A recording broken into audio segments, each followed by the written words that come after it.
ദേഹത്തുണ്ടാകുന്ന ചൊറി, ചെരങ്ങ്, വട്ടച്ചൊറി, പിന്നെ സോറിയാസിസ്, ചുണങ്ങ്, അതുപോലെ ത്വക്കില് ഉണ്ടാകുന്ന മിക്ക പ്രശ്നങ്ങൾക്കും ഒരു പരിഹാരമാണ് കേട്ടോ ഇന്ന് ഞാൻ കാണിച്ചു തരാൻ പോകുന്നത്. പിന്നെ നമ്മുടെ തലയിൽ ഉണ്ടാകുന്ന താരൻ, ഇതിനെല്ലാം പറ്റുന്ന ഒരു ഐറ്റം ആണ് ഇന്ന് കാണിക്കുന്നത്. എന്താന്ന് വെച്ചാല് നമ്മുടെ എല്ലാ വീടുകളിൽ കാണും കുരുമുളക്. അപ്പൊ തനി നാടൻ കുരുമുളകിന്റെ 2-3 ഇല എടുക്കുക. പിന്നെ വേണ്ടത് ഇതാണ്. നമ്മുടെ വടക്ക് ഭാഗത്തേക്ക് ജാതി ഇല എന്ന് പറയും, തെക്ക് ഭാഗത്തേക്ക് തേക്കിന്റെ ഇല എന്ന് പറയും. അപ്പൊ ഇത് രണ്ടുമാണ് വേണ്ടത്. ഇത് രണ്ടും ചെറുതായിട്ടൊന്ന് അരിഞ്ഞെടുത്തോണ്ട് വരാം. എപ്പോഴും മരുന്നുകൾ കാച്ചുമ്പോൾ ഇങ്ങനത്തെ ഇരുമ്പ് ചട്ടിയിൽ കാച്ചാൻ വേണ്ടി ശ്രദ്ധിക്കണേ. അപ്പൊ ഞാന് ഒരു 3/4 ഗ്ലാസ് വെളിച്ചെണ്ണ ഒഴിച്ചു കൊടുത്തിട്ടുണ്ട്. വെളിച്ചെണ്ണ തന്നെ ഇത് ഉണ്ടാക്കി എടുക്കണം. ഈ എണ്ണയിലേക്ക് നമ്മുടെ കുരുമുളകിന്റെ ഇലയും നമ്മുടെ തേക്കിന്റെ ഇലയും കൂടെ ഇട്ട് കൊടുക്കണം കേട്ടോ. കുരുമുളകിന്റെ ഇലയും തേക്കിന്റെ ഇലയും കൂടെ ഇട്ട് കൊടുത്തിട്ടുണ്ട്. നന്നായിട്ട് പൊട്ടും, ചെറുതായിട്ടൊന്ന് മാറി നിൽക്കണം.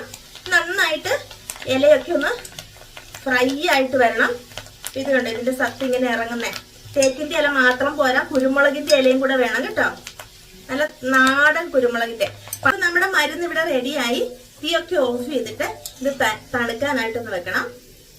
പണ്ടത്തെ പിള്ളേർക്കൊക്കെ ഇങ്ങനെ മണ്ണിലൊക്കെ കളിച്ചിട്ട് ചൊറിയൊക്കെ ഒരുപാട് പിടിക്കും, കയ്യിലും കാലിലും ഒക്കെ. ഇപ്പോഴത്തെ പിള്ളേർക്കൊന്നും അങ്ങനത്തെ സംഭവങ്ങളൊന്നുമില്ല, കാരണം മണ്ണിൽ ഇറങ്ങിയിട്ട് വേണ്ട കളിക്കാൻ വേണ്ടിട്ട്.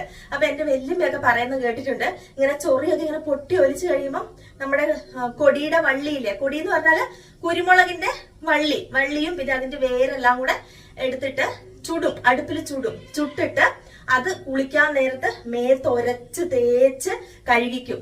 പിള്ളേര് വേദന എടുത്ത് കരയും, എന്നാലും അവർ ഒരച്ചാന്ന് ഭയങ്കര ഔഷധം പറയും.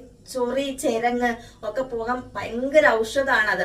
അപ്പൊ അത് നന്നായിട്ട് ഭേദമാവുകയും ചെയ്യും. പെട്ടെന്ന് നല്ല തൊലിയൊക്കെ നല്ല ക്ലിയർ ആയി കിട്ടും.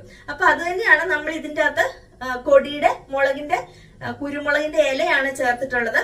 കുരുമുളകിന്റെ ഇലയും തേക്കലയും നല്ല മരുന്നാണ്. അപ്പൊ നമ്മുടെ ചുണങ്ങ്, ചൊറി, ചെരങ്ങ്, വട്ടച്ചൊറി, അങ്ങനെയൊക്കെ ഇപ്പം ചിലർക്ക് അലർജി മൂലം സ്കിന്നിനൊക്കെ ഒരുപാട് പ്രശ്നങ്ങൾ ഉണ്ടാവും.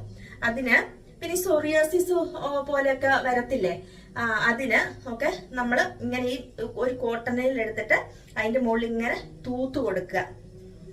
ചുണങ്ങൊക്കെ മാറി കിട്ടും. പിന്നെ തലയിലെ താരനുള്ള സ്ഥലത്ത് ഇങ്ങനെ കോട്ടൺ എടുത്തിട്ട് മുടിയിൽ ഇങ്ങനെ തേച്ചു കൊടുക്കുക. താരനൊക്കെ മാറി കിട്ടും കേട്ടോ.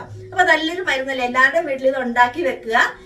നല്ല വീഡിയോ ആയിട്ട് തോന്നിയിട്ടുണ്ടെങ്കിൽ മാക്സിമം എല്ലാവർക്കും ഒന്ന് ഷെയർ കൊടുത്ത് സപ്പോർട്ട് ചെയ്യാൻ മറന്നു പോകരുത് കേട്ടോ.